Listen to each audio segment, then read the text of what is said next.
नमस्कार। आज के इतिहास में आपका स्वागत है। मैं आपके साथ कीर्ति लेकर हाजिर हूं आज का इतिहास।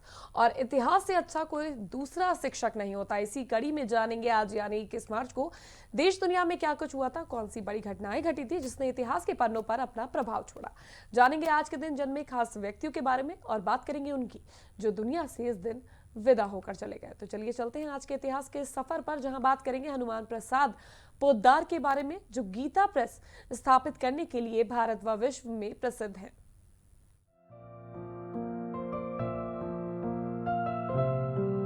हनुमान प्रसाद पोद्दार की मृत्यु आज के ही दिन यानी 22 मार्च 1971 में हुई थी।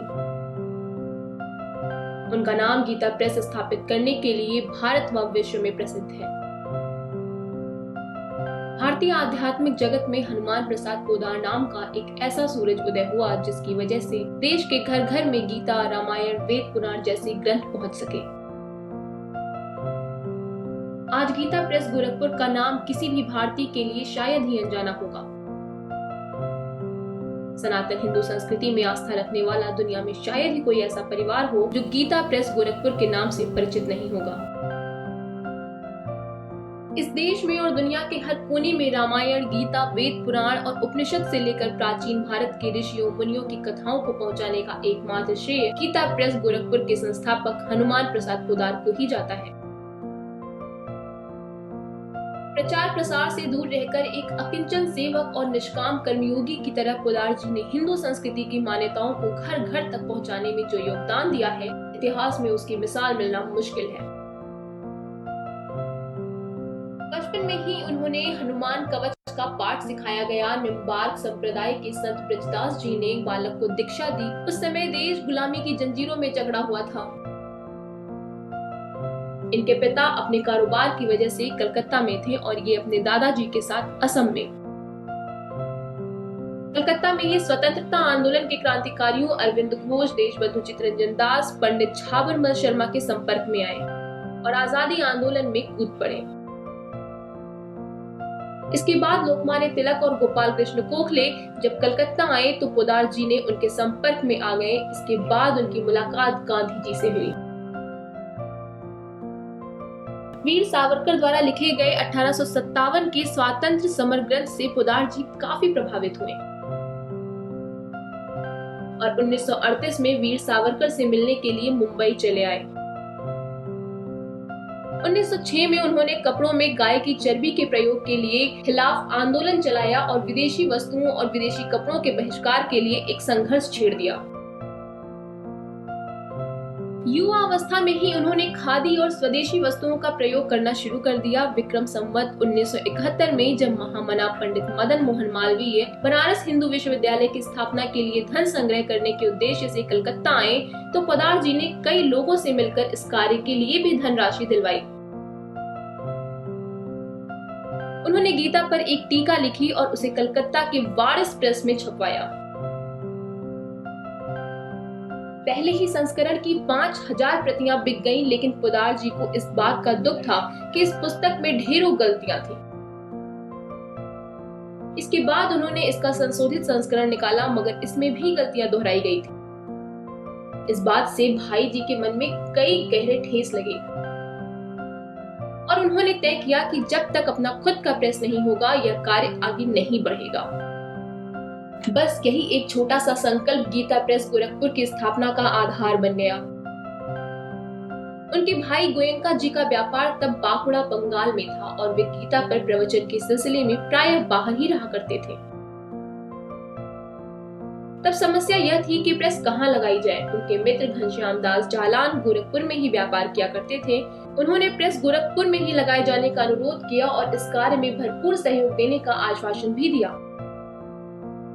इसके बाद मई 1922 में गीता प्रेस की स्थापना की गई।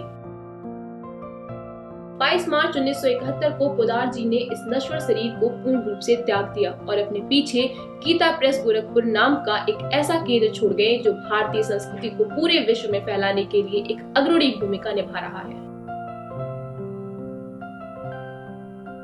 तो अभी हम लोगों ने हनुमान प्रसाद पोद्दार के बारे में काफी कुछ जाना। अब इस प्रोग्राम में बढ़ेंगे आगे और बात करेंगे सूर्य सेन की, जो भारत की स्वतंत्रता के लिए संघर्ष करने वाले प्रसिद्ध क्रांतिकारियों और अमर शहीदों में गिने जाते हैं। और आज ही के दिन यानी 22 मार्च 1894 में इनका जन्म हुआ था। तो चलिए थोड़ा और विस्तार से जानते हैं सूर्य सेन के बारे में।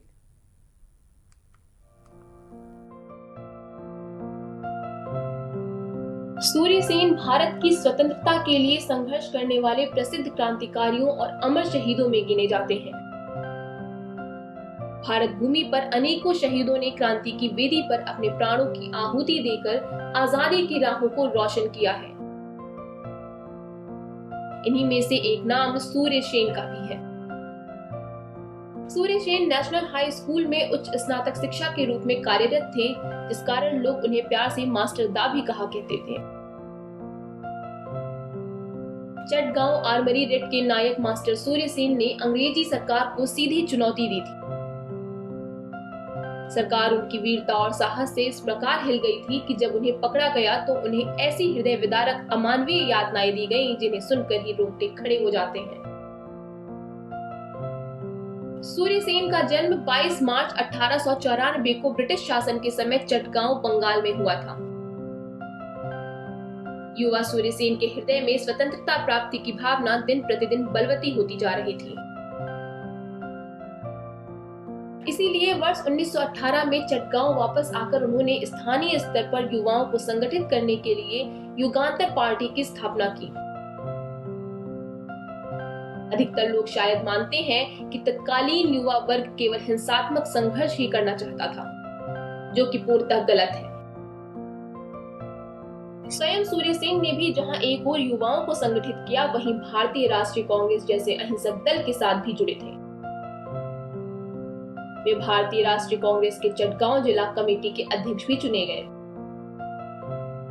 अपने देश प्रेमी संगठन कार्य के साथ ही साथ वह नंदन कानन के सरकारी स्कूल में शिक्षक भी नियुक्त हुए और यहीं से मास्टर दा के नाम से जाने गए। नंदन कानन के बाद में वह चंदपुरा के उमात्रा स्कूल में भी शिक्षक रहे। सूर्य सेन ने युवाओं को संगठित कर भारतीय प्रजातांत्रिक सेना नामक एक सेना का संगठन किया। उनके नेतृत्व में क्रांतिकारियों के दल में, जिसमें गणेश घोष, लोकनाथ बल, निर्मल सेन, अंबिका चक्रवर्ती, नरेश राय, शशांक दत्त, अर्धेंदु दस्तीदार, तारकेश्वर दस्तीदार, हरिगोपाल बल, अनंत सिंह, जीवन घोषाल और आनंद गुप्ता जैसे वीर युवक और प्रीति लता वादेदार और कल्पना दत्त जैसी वीर युवतियां भी शामिल थीं।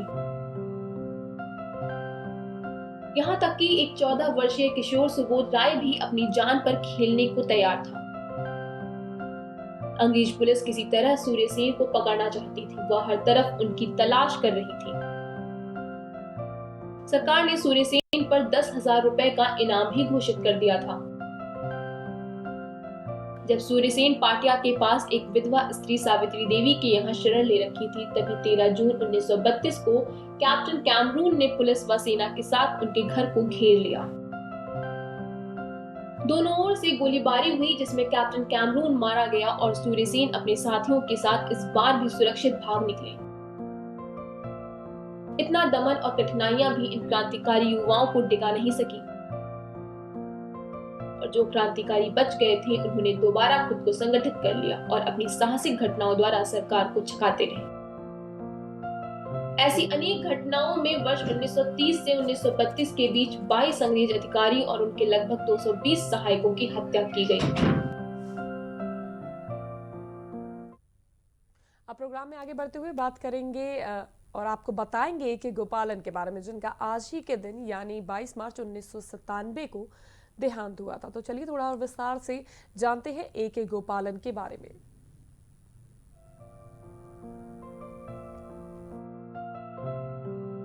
ए के गोपालन भारत के स्वतंत्रता सेनानियों में से एक हैं और केरल के प्रसिद्ध कम्युनिस्ट नेता भी थे। और आज ही के दिन यानी 22 मार्च 1997 में इनका निधन हुआ था।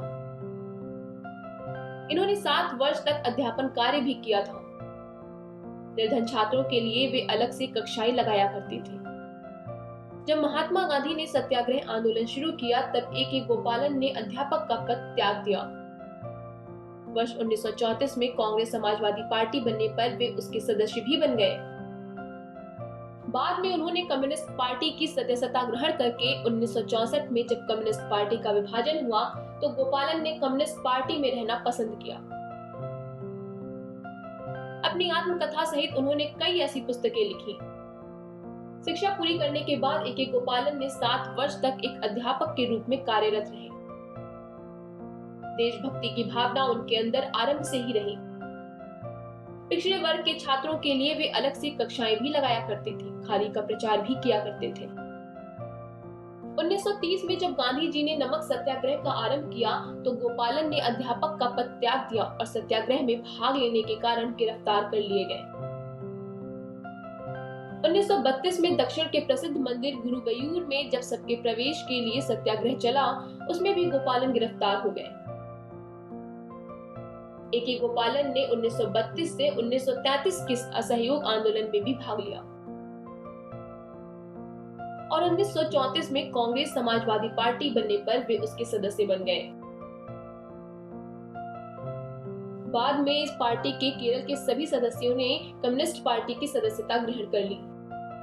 गोपालन ने किसानों और मजदूरों को संगठित करने में भी अपनी अहम शक्ति का प्रदर्शन किया। इसमें उन्होंने केरल के कन्नूर से मद्रास तक 750 मील लंबे मोर्चे का नेतृत्व भी किया था। कम्युनिस्ट पार्टी में सम्मिलित होने के बाद गोपालन भूमिगत हो गए थे। मार्च 1941 में गिरफ्तार करके जब इन्हें जेल में बंद कर दिया गया था तो सितंबर में वे जेल तोड़कर बाहर निकल आए। फिर 5 वर्ष तक भूमिगत रहकर काम करते रहे। स्वतंत्रता के बाद उन्हें 1947 में नजरबंदी कानून में भी गिरफ्तार किया गया, लेकिन हाई कोर्ट के निर्णय पर वे रिहा हो गए। इसके बाद ए.के. गोपालन की लोकसभा की सदस्यता का लंबा दौर चला। 1952, 1957, 1962 और 1971 के चुनावों में वे लोकसभा के लिए निर्वाचित होते रहे। 1964 में जब कम्युनिस्ट पार्टी का विभाजन हुआ तो गोपालन ने कम्युनिस्ट पार्टी में रहना पसंद किया। ए.के. गोपालन का निधन 22 मार्च 1977 को तिरुवनंतपुरम मेडिकल कॉलेज में हुआ था। उन्होंने रूस सहित कई देशों की यात्राएं की थी। अपनी आत्मकथा सहित उन्होंने कई पुस्तकें भी लिखी हैं। आज के इतिहास के सफर में बढ़ेंगे आगे और बात करेंगे ही विश्व जल दिवस के बारे में, जिसकी अंतर्राष्ट्रीय पहल रियो डी जेनेरियो ने 1992 में की थी। तो चलिए थोड़ा और विस्तार से जानते हैं विश्व जल दिवस के बारे में।